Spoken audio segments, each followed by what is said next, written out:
All right.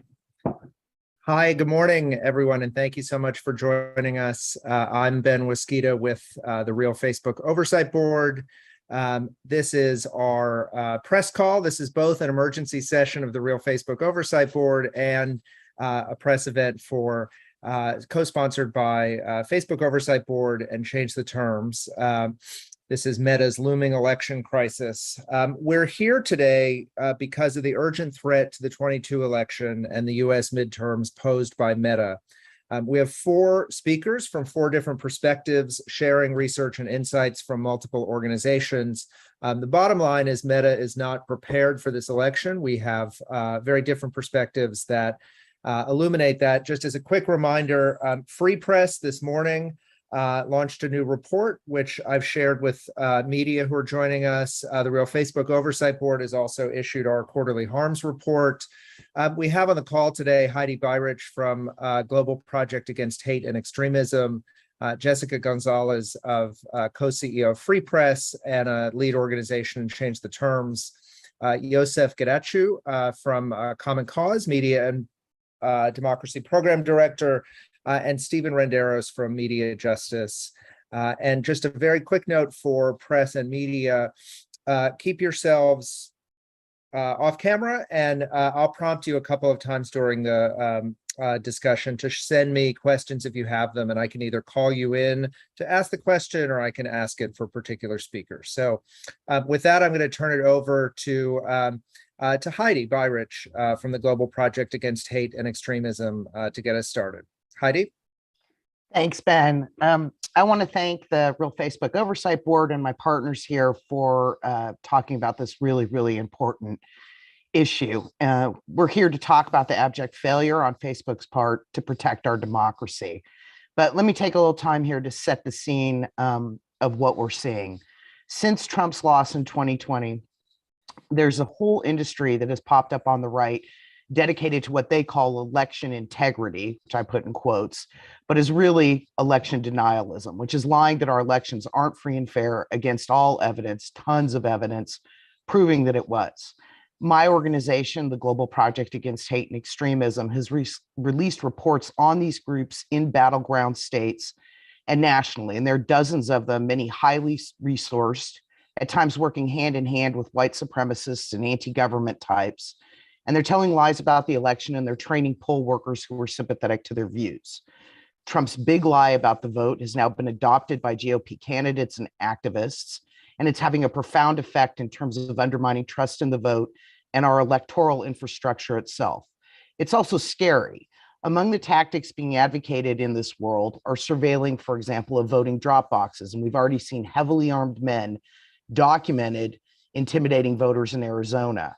There are also far-right sheriff groups that are getting in on this, saying they'll watch drop boxes, examine videos, evaluate voter rolls. It's no wonder that a poll my organization recently ran showed that many people are afraid of violence at the polls, particularly young Black and Latino voters. And voters are being intimidated in other ways. Thousands and thousands of voter registrations have been challenged by election denial groups, and a voter shows up at the poll and isn't allowed to vote or is given a provisional ballot, has no idea what happened, and doesn't know if their ballot will be counted. This environment has also resulted in threats and violence against poll and election workers, many who are fleeing their jobs in droves, which is leaving us without the experience we need to do elections right. This propaganda about our elections, that they are rigged, doesn't just spread without help. In our reports on election denial groups, we found dozens of them with Facebook pages where they lie about elections and they spread their messages far and wide. It was very rare for us to find any flags on this bogus content, even though Facebook should know better after the 2020 election when lies ran wild and eventually helped lead to an insurrection. You'd think they'd learned something, but our research says no. Let me just talk about one particular national group called True the Vote. This is an outfit that helped provide data to the lies-filled movie 2000 Mules, which alleges widespread voter fraud in 2020. It's such a weird group, they actually bizarrely and falsely claim to have solved an Atlanta murder. Well, 5 days ago, this group posted a trailer for 2000 Mules on their Facebook page. There is no flag on it. It's the top post. There's also another post alleging communists are running local elections. Again, no flag. I could be saying the same thing about many of the groups we researched, most of which have Facebook pages, as well as other social media. And politicians are spreading this stuff as well, often given a pass the rest of us don't, with excuses like newsworthiness, or they're put on white lists. And if Trump is let back on, the site will be flooded.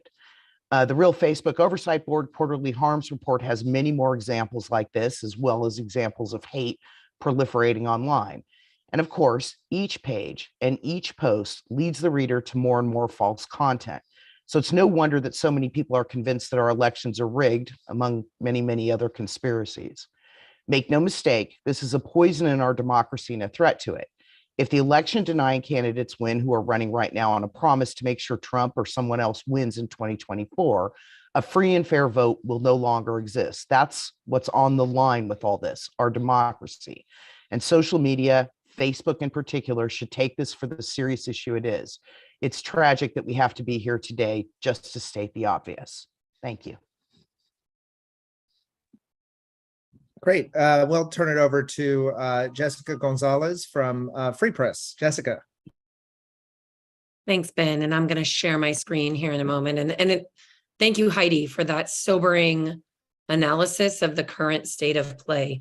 You know, we all were not surprised on this call when the events of January 6th transpired. We're disappointed, but not surprised, because we saw the way that white supremacists, conspiracy theorists, and those who seek to sow chaos in our democracy were getting organized online. One would think that would have been a wake-up call for the social media platforms. But here we are, and it's really disappointing, and it's part of the reason why, as I'm sharing my screen here, I'm going to bring you into a report that we did and we released here at Free Press this morning. We worked on this with our Change the Terms partners. Can you all see this? Ben, can you give me a thumbs up? You're the only one I can see right now. If you can see it, great. Oh dear, I'm sorry about this. Minor technical difficulties. Here we go.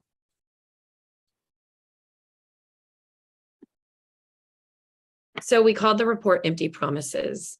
And we did this because we saw that across the board, while some social media platforms are making promises about how they're going to protect our democracy on their platforms, those are largely empty. They're not following through. They are not enforcing their policies at scale. They are not enforcing their policies across language and geography.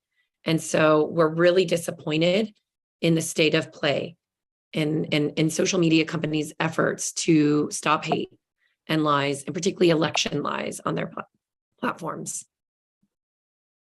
So we've been working with the Change the Terms Coalition, which is largely made up of civil rights and racial justice groups, to call on big tech companies, including Meta, to meet the crisis that our democracy is facing. Sorry, Jessica, we lost Yes. the presentation. Oh, We're dear. not seeing it. If you want to try one more time. Yeah, thank you for letting me know. Let's see here. Do you still see me sharing my screen? No. No. Oh, the screen share clicked off. Okay. Do you have it now? Yes. Thank you. Okay. So here's what the research shows us. We analyzed how well major social media companies were prepared for the onslaught of disinformation that we see around election time. Even in writing, the platforms did not live up to our demands. And in practice, it's even worse.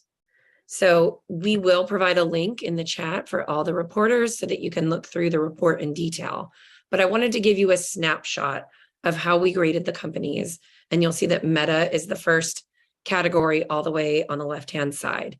Some of the things we looked at were, did they discontinue application of or actively downrank or remove hateful content and disinformation? We found that there was insufficient efforts in that category across the board. Do they develop circuit breakers to help break up the spread of viral content that spreads hate and lies? Did they remove high volume content and producers of election disinformation? Did they increase the hiring of human moderators?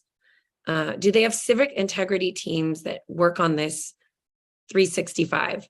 all year round. We know that election disinformation just doesn't crop up a week before the election, and that there needs to be sustained efforts. And we found that across the board, they are not doing enough. Do they have third-party fact checkers for political ads? Are they making special exemptions for VIP and high volume users? And this was a particularly disappointing finding, that Meta and other social media platforms are allowing VIPs special breaks, so they're not having to play by the same rules as the rest of us. Are they labeling misleading information? Are they providing sufficient transparency so that researchers and their users can hold them accountable?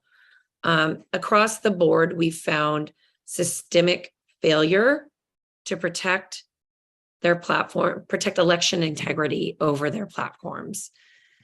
And the report goes on to give just a few examples of the type of content that's seeping through. So as Heidi mentioned, we're seeing a mass exodus of election workers because of the targeted hate and harassment campaigns that they're facing online, but that are also spilling over into real life. We found that in Meta's case, there's still content up targeting people who are just trying to go and conduct a free and fair election. We also saw prolific examples of election conspiracy theories leaking through, unchecked, unlabeled, and we also saw that enforcement in non-English languages like Spanish, but also in other languages, is far below the standards that they're employing in English, which is, they're already having a very poor showing in English. So this is particularly disappointing. So we're happy to share, I'll share in a moment, the report in the chat if it hasn't already been shared. But suffice it to say, we would have expected much stronger action from these platforms in light of the fact that our democracy went all the way to the brink in the last election cycle. They must do more. They must invest much more robustly in the integrity of our systems, and our democracy is at stake. Great. Thank you. Joseph from Common Cause. Thanks, Ben. Thanks, Jessica and the Free Press team for that great report. For folks who don't know me, my name is Joseph Gatacho. I'm the Media and Democracy Program Director at Common Cause. For the last several years, Common Cause has run a Stop Cyber Suppression program where we have monitored and tracked the spread of election disinformation across major social media platforms. In addition, we have submitted several takedown requests when we've identified disinformation to platforms, and have developed campaigns to get platforms to do a better job of actually enforcing their existing policies and expanding their policies. You've heard from both Heidi and Jessica the state of play of where we are today and the lack of accountability from the platform perspective in combating election disinformation. Just to give you all a bit of background on the work we've done that's led us to this point, back in May, Common Cause and several partner organizations led a coalition of over 120 civil rights, democracy, and public interest groups in sending a letter to the major social media platforms that listed a number of policy recommendations they should adopt to do a better job in combating election disinformation. The policies were really a compilation of all of the different harms and challenges we've seen over the years when it comes to content moderation on social media. So challenges around inconsistent enforcement of their existing policies, loopholes that allow bad actors to exploit their platforms to spread disinformation, the lack of transparency when it comes to algorithmic amplification and political ads. These were all the recommendations that we compiled and sent in a letter. Since May, many of us have met with platforms to discuss these recommendations and get them to actually implement them in a meaningful way. Then in August, what we saw was that many of the platforms put out policy updates to say, here's what we're doing when it comes to combating election disinformation leading up to the midterms. On one hand, it was certainly unfortunate to see that platforms put out updates in August when primaries were going on months before that. But matter of factly, many of their updates were just a rehash of policies they put out back in 2016 and 2020. And as you all know, we saw the disastrous effects and the lack of meaningfulness these policies had in those election cycles. So it was really not enough by any means in terms of what they put out a month ago or 2 months ago. Leading up to that, a few of us sent another letter to platforms that really identified 3 of the biggest holes in their policies that we think needs immediate action. Number one, it's combating the big lie. Many of these platforms have civic integrity policies, but they're just not enforcing them when it comes to the big lie.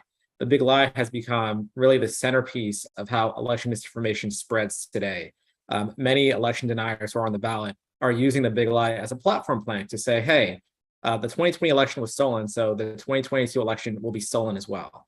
And the challenge is that platforms may be enforcing false voter fraud claims when it comes to 2022, but they're really not doing anything when it comes to 2020. And you can't do one without the other. The two are just inextricably linked at this point, and that's just the state of our political discourse.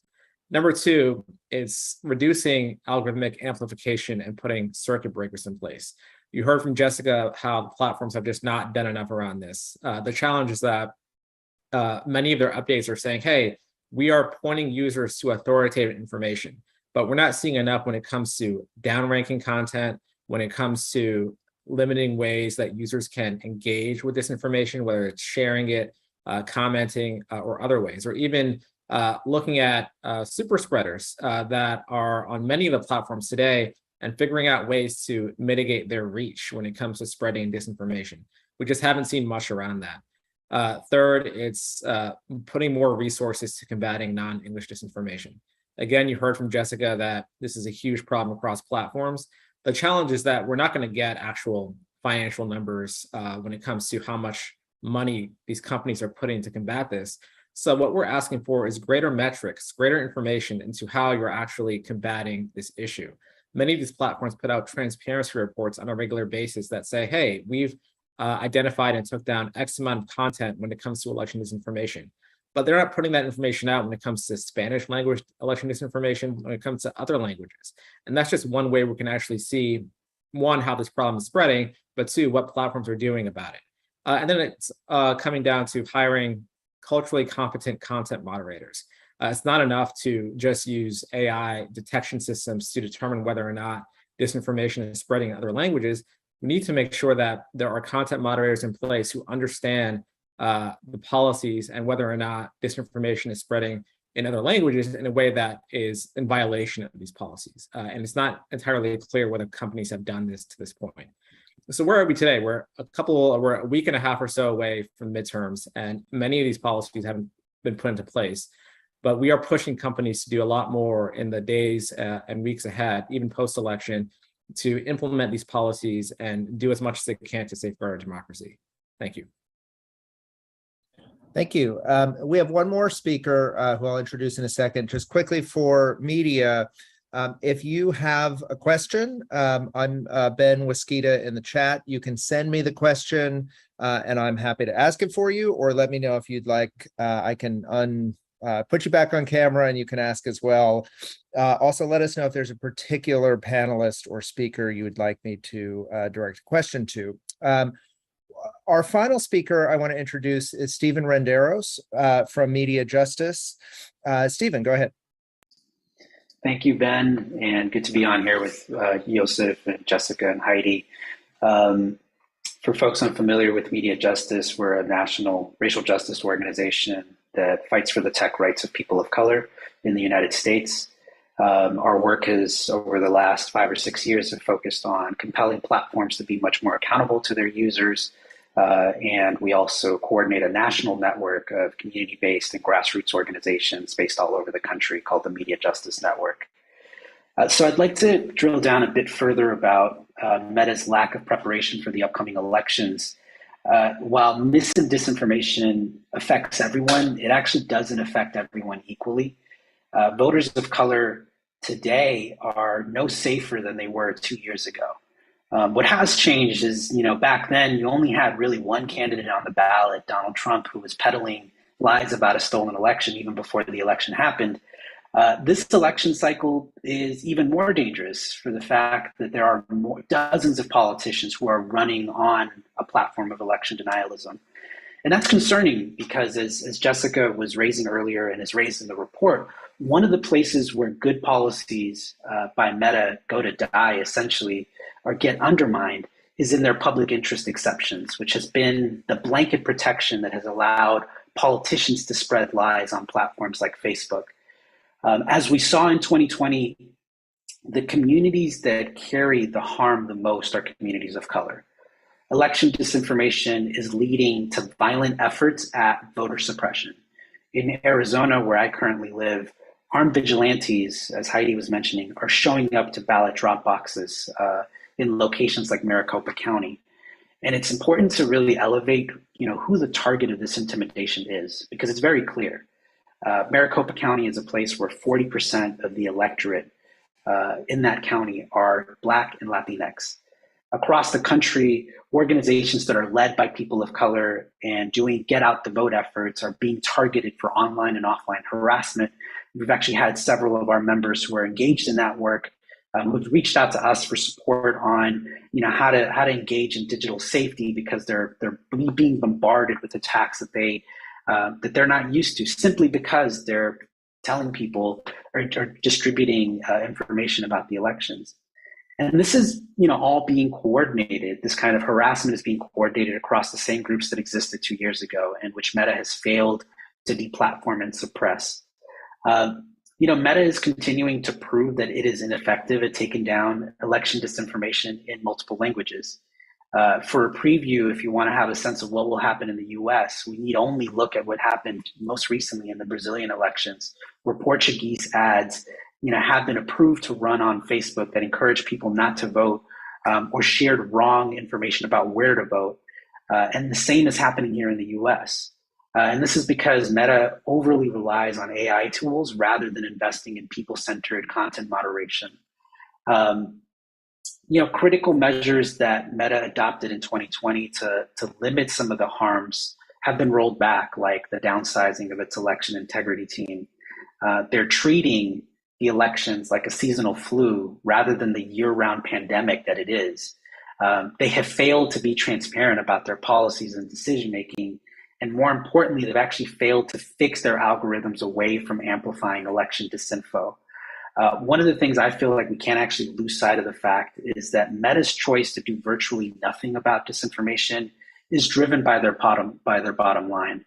We know that their top performing posts continue to be those that wedge conspiracy and disinformation. And as Meta reports losses for the second straight quarter and fully projects losses in the next quarter, it's clear that they don't actually want to fix the algorithm that is making them money, regardless of the harm that it causes. So they react by implementing austerity measures like cutting back its election integrity team. They just eliminated their responsible innovation team. Basically, anything having to do with civil and human rights is among the first things to be on the chopping block. And this demonstrates that the issues at Meta are not about incompetence. They are intentional. They have ignored the alarms that groups like Media Justice and all of the groups on this call have sounded for years. And that's why, regardless of how the elections play out in 2 weeks, we actually have to compel accountability outside of the company. We have to compel legislation that fixes the algorithm, that compels transparency, and that removes the financial incentives of profiting from hate. And I'll leave it there. Great. Thank you so much, Stephen. Very quickly before questions, I just wanted to note, and I'll share this in the chat also, the Real Facebook Oversight Board yesterday released what we call our quarterly harms report, which has fresh research that includes some highlights from others on the call, but also some analysis of what's on Facebook or Meta and its platforms in Q3 22. What we found, nearly a third of all top 10 posts and #1 posts were from known disinformers. So the kinds of content that other panelists have discussed. Less than 13% of all #1 and top 10 posts were from credible sources. So the balance is completely out of whack. We also sent around, and I'm not sure if we can show it, but we sent around before the call.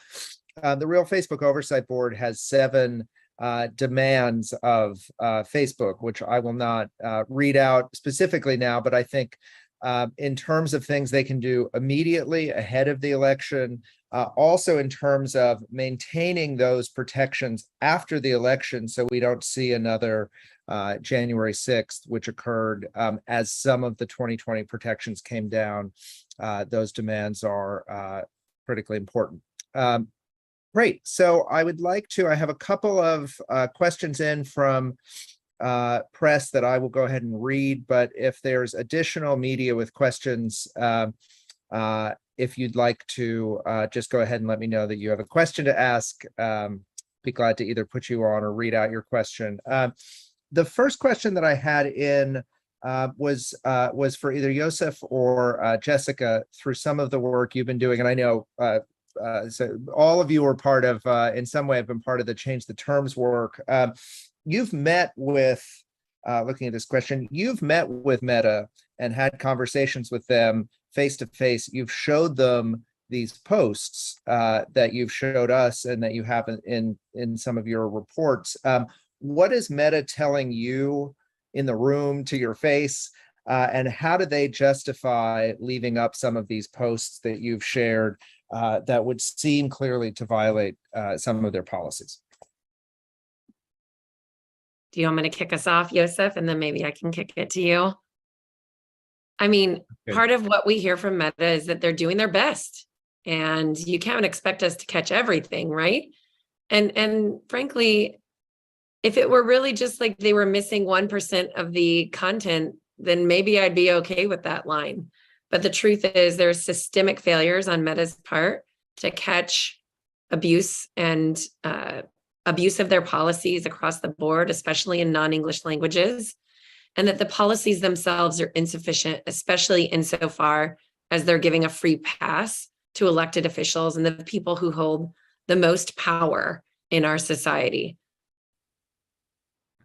Yeah, I'll echo a lot of what Jessica said. Another point here is that Meta and other platforms are bureaucratic monstrosities. So even if you have a civic integrity team in place that's supposed to be identifying and removing this content, a lot of times there are other executives at play here who may override those decisions. And then we're now operating in a world where the civic integrity team at Meta has been disbanded. And those staff are, I think, integrated into other teams, and it's not clear what level of autonomy they have to take action. And that's just the challenge we're living in when we're trying to get them to take as much action as possible. That's absolutely right. And I can't help but come in and say, I think what we found is there are people at Meta and other social media platforms who actually care about doing a good job with this stuff, but the buck stops with Mark Zuckerberg, and he just doesn't care. He's just not investing because he holds the majority of the shares. He is the CEO. He is the leader of that company in all ways, and he has not sufficiently invested in protecting the integrity of his platform. Thanks. A next question in really for anyone, although this gets at Stephen, you'd started to reference this.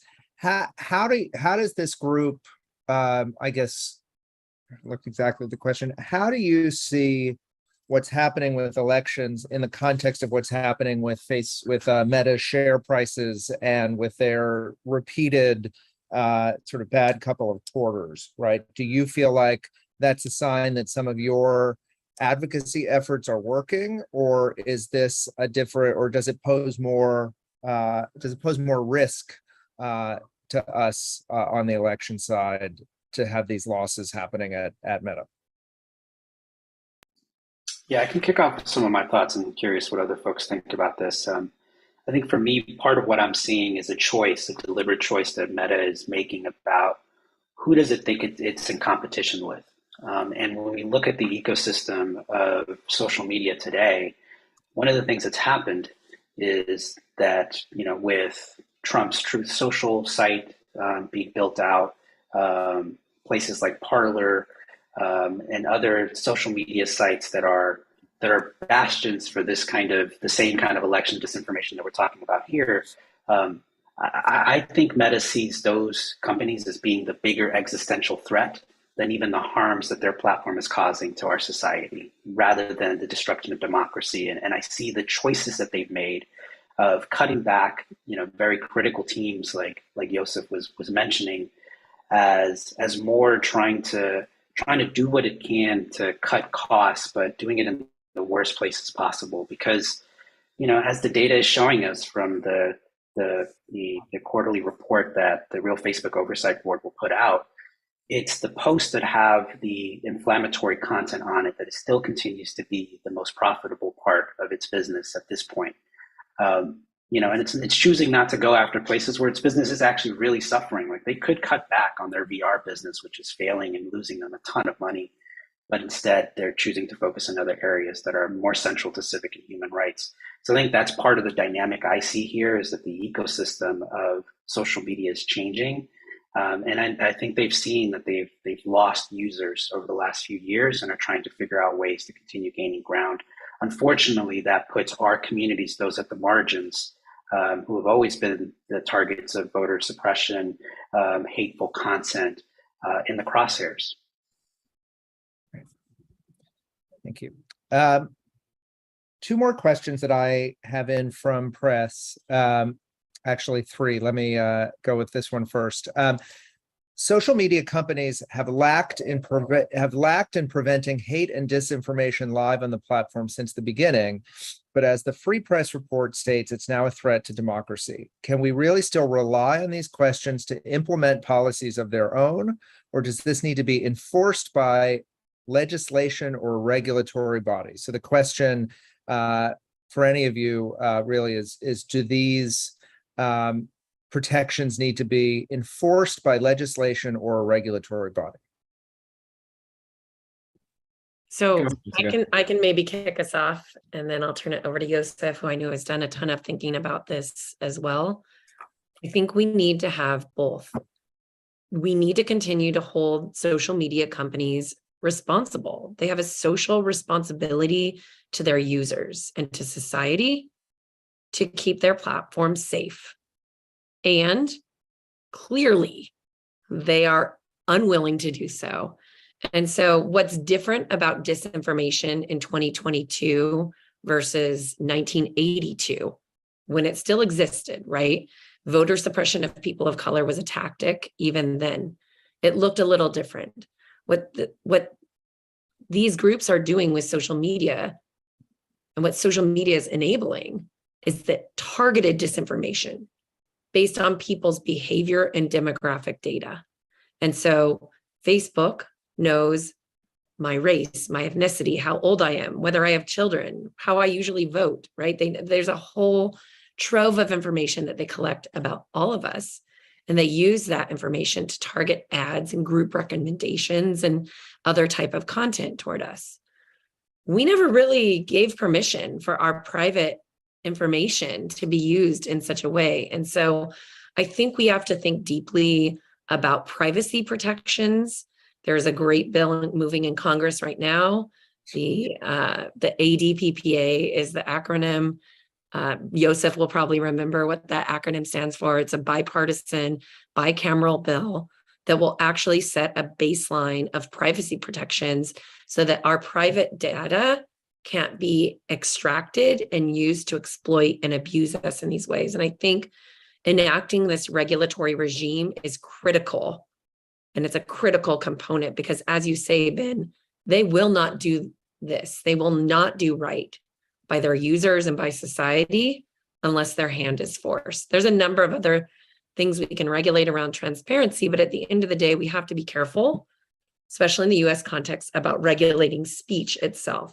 But there are systems at play, as Stephen alluded to earlier, that help platforms monetize targeted hate and lies. And we ought to have some regulatory solutions for those. Yeah, I just want to add, I'll take moderator privilege, just add very quickly from the Real Facebook Oversight Board's perspective.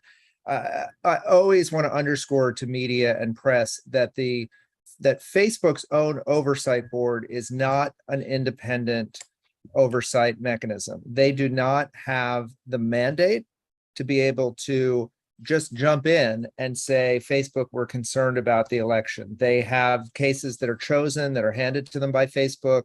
They've been paid for and created and selected by Facebook. Their charter, they're not allowed and have no standing to actually engage in any of these issues. To the extent that they have on elections around the world, it's been around, or in circumstances around the world, it's been on one post, right? So any of us could go and say, oh, this post that Jessica shared from the Philadelphia, whatever, targeting voting rights folks, the oversight board might do a whole session hearing on that post and tell Facebook they should have taken the post down. That's months after the fact. So I just want to underscore the lack of actual oversight being provided by Facebook's oversight board. Joseph, anything else on this? There's a couple of other questions that have come in. Yeah, I'll be very brief because Jessica did a great job of capturing many of my thoughts, but just a couple of things to add. Yes, to Jessica's point, we need both corporate accountability reforms as well as legislative and regulatory solutions. Although you've heard from a lot of us that corporations just aren't doing enough, I don't want to 100% diminish the work that we've done. We've actually seen some incremental changes on the platform perspective, whether it's getting QAnon accounts removed or other super spreaders removed or downranked from the platform. These are small but important wins when we're talking about the bigger narrative of combating disinformation in the digital ecosystem. But it's 100% right that we can't rely on platforms to do the right thing. They're not going to regulate themselves in an adequate way. And we need legislative and regulatory tools to really hold them accountable. As Jessica mentioned, we have constitutional roadblocks or protections that really make it difficult for the government to regulate speech, but it's completely open for them to regulate the business models that lead to the spread of disinformation. Privacy is a huge example. The American Data Privacy and Protection Act that Jessica mentioned is a great bill that would really put guardrails around the collection, sharing, and processing of our data that really leads to the spread of election disinformation in a number of ways. But there are other solutions out there. Local media has been diminished for years now, and we need a strong local media ecosystem to not just inoculate voters with accurate information, but to actually provide them with news and information that really serves their needs and interests. We need transparency reforms when it comes to political ads, when it comes to algorithmic accountability. These are all things that legislation can look into, and we need regulatory agencies to do their part, whether it's the FTC's privacy rulemaking proceeding or other agencies like the Federal Election Commission, to look at existing tools and statutes that they have in place to do investigations, to do enforcement actions, and to do rulemaking. So we put out a report last year that really dives into this that I'm happy to share with all of you here. Great. Thank you. A question that is directed to Heidi, but then anyone else who would like to jump in. Do you feel at this point that the main organizing platforms for extremists are still Facebook and Twitter and mainstream platforms, or has their organizing shifted to more of the Truth Social and right-wing platforms, and how should we be thinking about the relationship between them in this ecosystem? Yeah, it's a good question. As Joseph was pointing out, there have been some successes, usually at the hand of civil society pressure from the kinds of folks you're looking at here on the screen, in terms of getting certain content off of the mainstream sites, including, Facebook, but not all, right? So you may have a sweep that comes in and grabs a bunch of QAnon content or Proud Boys accounts, but there's still a whole lot of hate online. And there are different ways it also presents itself on those mainstream platforms, which is the kinds of things like whitelisting of political candidates who can talk about, for example, the Great Replacement, right? A white supremacist conspiracy theory at will, and who have a greater reach than some small neo-Nazi group might have. And it's because of this on places like Facebook that we get more than 50% of Republicans believing in the Great Replacement, right? They're not all on a fringe site like Telegram. Even so, it is true that you have organizing of some of the most hardcore neo-Nazis and white supremacists in places like Telegram or on Gab. That is happening.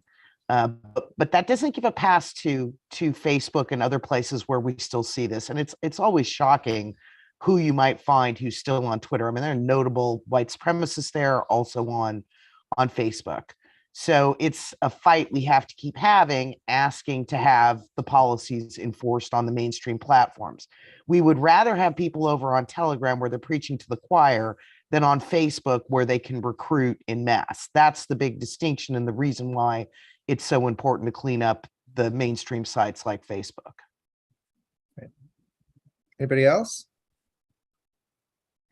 Great. I have one more question. I'll assume this is the last question unless I get a message. Otherwise, this question, which is directed towards anyone and everyone, which is there's a lot of demands that have been raised and a lot of corrections suggested. What is the most urgent change needed right now in the lead up to the election? It's like pick between your children, but what's the most urgent step that we believe Meta needs to take before November 8th? Yeah, I'll start. This was really the crux of our letter that a few groups collaborated on regarding platforms. We identified three, so not one, but three key harms that need to be addressed. One is the big lie. I talked about this before, but it's the centerpiece for much of our disinformation. Platforms just aren't doing much or anything at all to combat that. Non-English disinformation is its own challenge just because we don't have resources. The platforms don't have resources to invest in this. And then reducing the spread and amplification. It's not enough to just point users to authoritative information. If disinformation is getting amplified, if it's getting spread rapidly, if it's going viral, it defeats the purpose of authoritative information. So those are the three steps that platforms should be taking now. I agree with those. I would say put your money where your mouth is. If they just did what they said they're doing, and they did it at scale across language, we'd be in much better shape.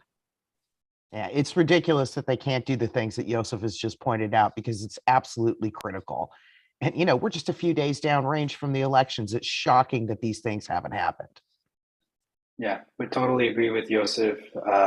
And to add to Heidi's piece, they're all technologically possible on the platform. Again, it's not a failure of can they technically do this stuff? They can. They're just unwilling to. And I would just add from Real Facebook Oversight Board, we made very strong demands ahead of the 2020 election. And another thing that's critical for press to remember, there were a few days where your news feed on Facebook looked a lot different because they chose to do that. They chose to uprank credible information, and then they turned it off, and that's it. So the idea that it can't be done is just not true. And I just want to make that last point. Great. I think that's it for all of our questions. Just as a reminder, we've sent around the Free Press report. We've sent around also the Global Project Against Hate and Extremism report, which is going battleground state by state, looking at some of the conditions there. We've sent around Change the Terms information. We've sent around Real Facebook Oversight Board's quarterly harms report, endless information on Facebook's failure to safeguard this election. And if you need interviews or would like to speak with anybody after the call, just go ahead and send me a note. I've been in touch with everyone from the media on here. And yeah, thank you all. Thank you all very much. And I appreciate it. And we will close the call now. Thanks, everyone, and have a good day. Thank you. Thanks for pulling us together.